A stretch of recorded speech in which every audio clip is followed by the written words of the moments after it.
I scraped the entire Steam catalog. Here's the data. Oh, Pog? Champ? I think I told someone to watch it, but I haven't watched it yet. Did you know that half of the top 50 games on Steam are indie titles? Or that there are only 4 fighting games with a romantic theme? Here's a fun one. Did you know that the word life appears in more game titles than death? Yet war is mentioned twice as often as love? Today, we're diving into the data. So Life of War would be the perfect indie game title. You'd try it out. A game called Life of War. And exploring some fun insights War into of the Life. game development industry. Let's start with the basics. In 2024, an average of over 70 games were released on Steam each day. A huge volume and one that's grown tremendously over the years. Around 28% of games released last year hold a positive rating today. Damn. And of those, only 2% have managed to surpass the 10,000 reviews, showing both popularity and a strong reception. For context, the fighting roguelike Sifu sits around this level. While there are some great tools available for analyzing metrics like these, they don't offer the specific data I needed for my analysis. Okay. So I had to collect it myself, directly from the source, Steam itself. And that brings us to the methodology. I'll explain it so I you can trust see you. exactly how I arrived at the conclusions in this video. I started by using Steam's API to pull the full catalog of over 200,000. Can I skip it? I trust you. I trust you. And with that, let's dive into some interesting insights, starting with something light and fun. Here are the most common words in game titles on Steam. You know why I trust you? Because you have the YouTuber voice of somebody who's like into that stuff. You know what I'm saying? I just get the sense that, yeah, the fact that you included a section, no, we're good. It's interesting to see how often certain genre names appear. Adventure, simulator, shooter, and many others. There's also a lot of emphasis on fantasy themes, with words like dragon and monster popping up frequently. And certain words align with Dungeon Fantasy, Curse of the Magic Demon. Would you play it, yes or no? available Steam tags like zombies and even cats. Both cat and cats made the top list, which I On thought sale? was pretty Yeah, funny. I think Then I there heard. are some unexpected ones like paper or cube. Not sure what's going on there. If you're aiming for a unique or memorable title for your game, maybe steer clear of the words on this list. Or maybe these words are here because they are good descriptors that resonate with players. Familiarity could be appealing too. I'll let you decide what you think about that. Next, Sure. let's dive into the data on the highest rated and lowest rated. Oh, okay. games Interesting. on Steam. Interesting. Interesting. For Highest the rated. top games, I focus on titles with an overwhelmingly positive rating, sorted Damn, Terraria's rating is fucking good. Overwhelmingly positive on 13. Wait. How many reviews is that? Is that over a million? Is that 1.3 million reviews? Wait, that's fucking crazy. They have that many reviews? Wait, let me check. That's holy fuck, they do. Damn, overwhelmingly positive on over a million reviews. Bro, that's wild. That's so rare. That's like, I would have thought that would be impossible. But also Gary's mod did it. That's the only two, by really? the number of reviews. Only two games on Steam, 2 indie games on Steam, have ever broken a million reviews overwhelmingly positive, and it's Gary's Mod and Terraria. What goats? This ranking highlights the most popular games that maintain an excellent reputation. It's worth noting that around half of the games in the top 50 are considered indie, including hits like Terraria, Stardew Valley, Hollow Knight, Hades, Undertale, Vampire Survivors, Factorio, and Get to Slay the work. Spire, Yeah, to we name a few. know. It's Get to inspiring work, see how especially, these small probably. teams or solo developers have created games that resonate with so many players. It's also interesting that some franchises appear more than once. For instance, both Portal and Portal 2 make the cut, as well as 2 titles from the Resident Evil series. Valve itself has an impressive presence, with 6 games in the top 50. The only other developers with multiple entries are SCS Software, Larian Studios, and Capcom, with 2 titles each. At the other end of the spectrum, I'm sorry, SCS Software has Euro Truck Simulator 2 and American Truck Simulator in the top 50 best reviewed games on Steam.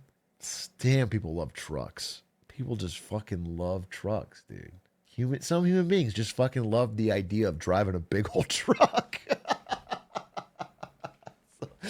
It's so funny to me. It's so fun. There's a game where you can be like a fucking Greek god fighting through hell, and there's a game where you can drive a truck through Europe.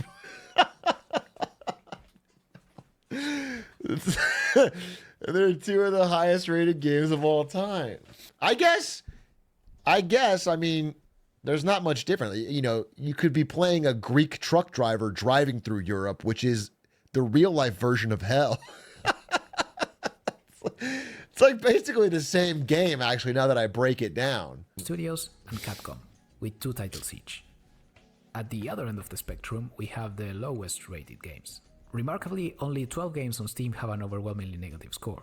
Even the least reviewed of these has more than 500 reviews, meaning all of them have a substantial base of feedback. I reviewed each title to understand why they performed so poorly. The game with the lowest score... That could be a fun stream. Has anyone done that? Someone must have done that, right? Can I like just play these games and be like, I played the literal worst games on Steam? Lud has done this video. I played the worst games on Steam. He did under-reviewed games. That's different. I'm talking about the lowest review, like these games. What if I played War of the Three Kingdoms and Identity and Game Tycoon and I tried them? Reviewed each title to understand why they performed so poorly. The game with the lowest score, War of the Three Kingdoms, is a 2021 release with nearly 60,000 reviews, filled with complaints about everything from lack of localization to gameplay issues, lag, aggressive monetization, and accusations against the company's integrity. Oh. Dude, it's going to suck if all of the bottom 10 are just mad about monetization. So I'm just opening games where it's like, put in money.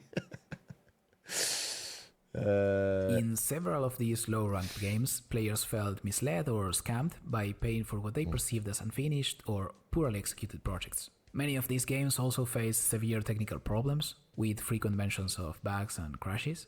Interestingly, some of these titles were spin-offs of otherwise well-regarded series, like Command & Conquer, Airline Tycoon, and Flatouts.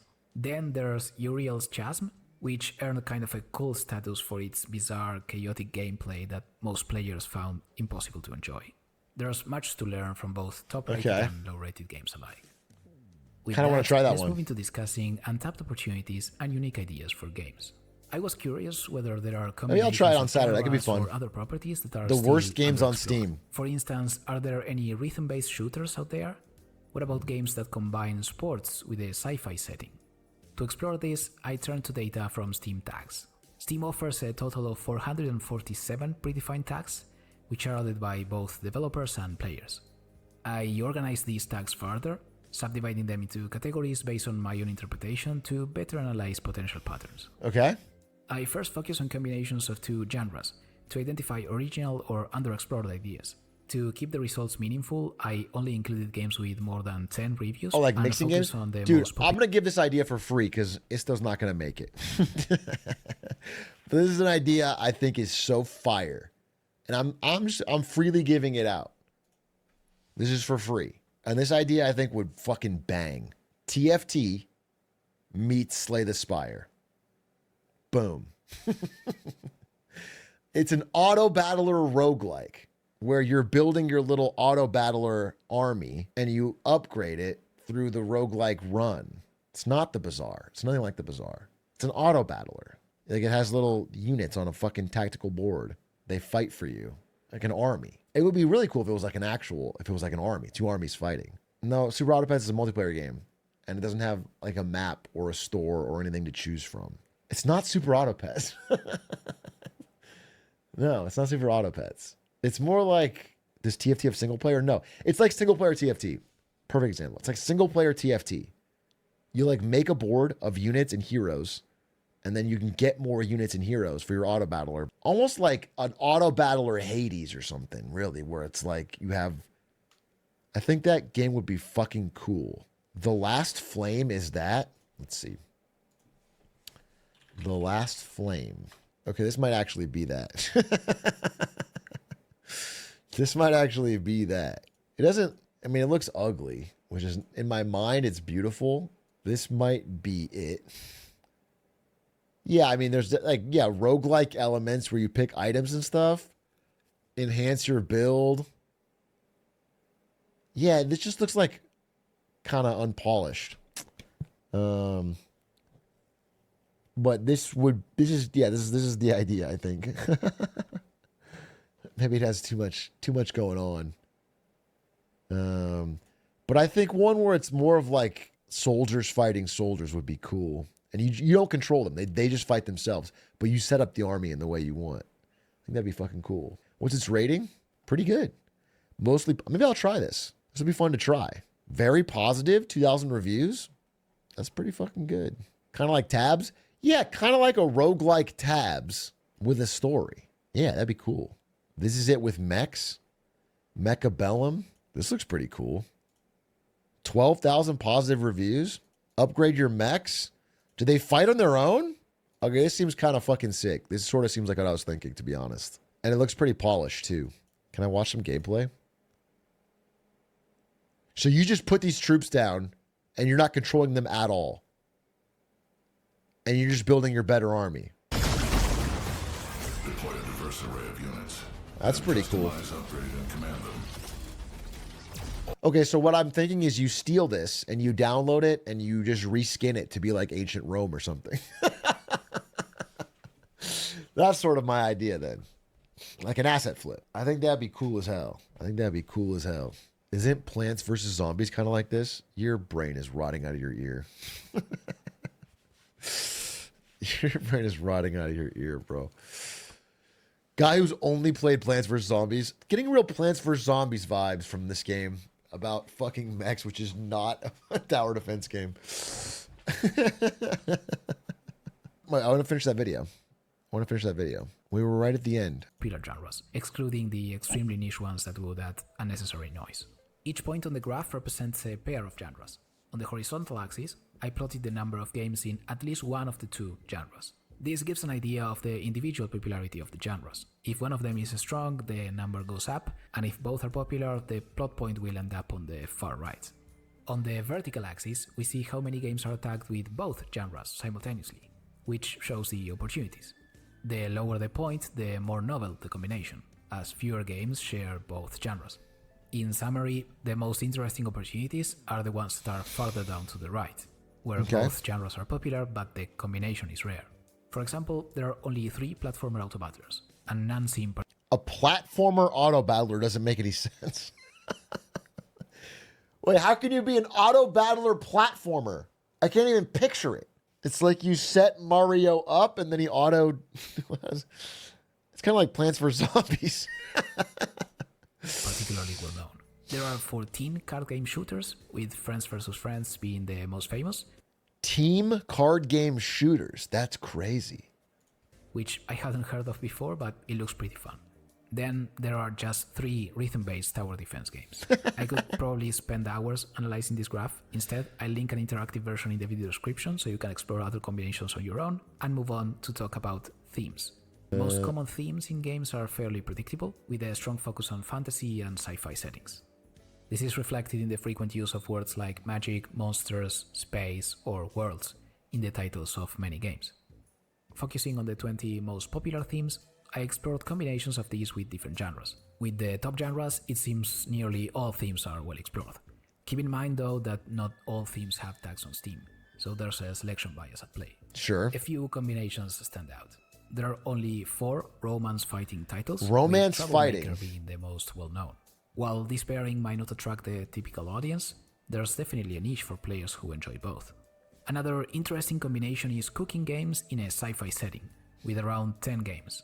In fact, on closer inspection, not all of these are truly cooking games. Some include cooking only as a feature. But the idea of, say, running a hot dog stand on an alien planet has a playful charm. So these combinations There's the idea. We did it. Ideas.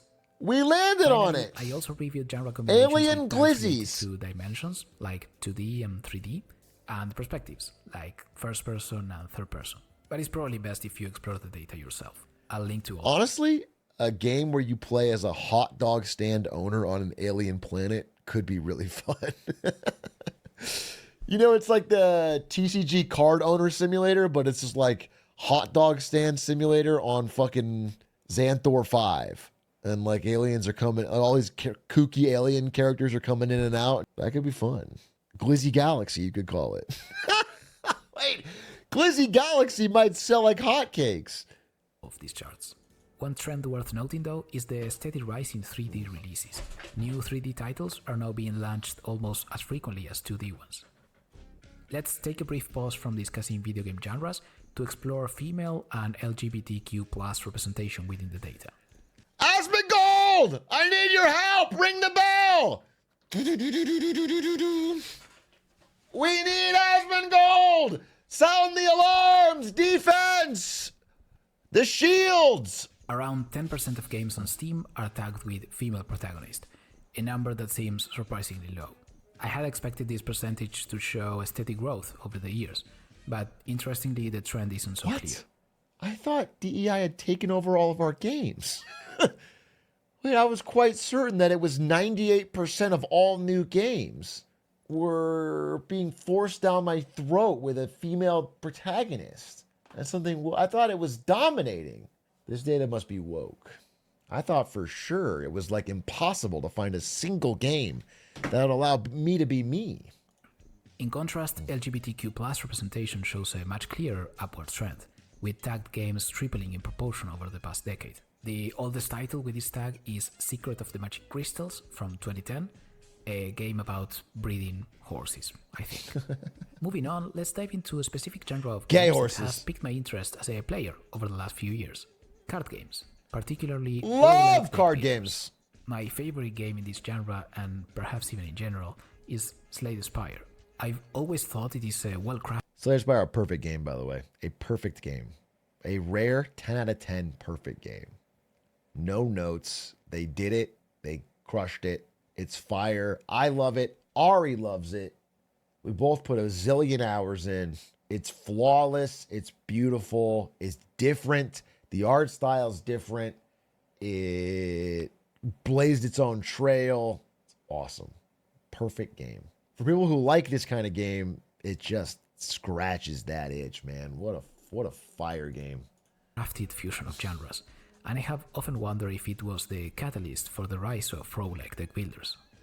By the way, as a quick side note, it seems roguelikes are significantly more popular in the indie scene compared to the AAA catalog. Platformers show a similar pattern, representing a much larger portion of indie. Roguelikes are more popular in indie games, to my understanding. I'm not going to speak like I'm fucking Miyamoto of indie games, but because you get a lot more gameplay out of less. It's easier to make. You can give people that 20, 40, 60 hour experience while only making about, 8 hours of content. And it's win-win. So people like it. Also, roguelikes appeal to our natural human desire to gamble. I'll say that as well. As a fan of roguelikes, I fucking love when 3 options pop up and I get a good one. My God, what a rush. What a fucking rush.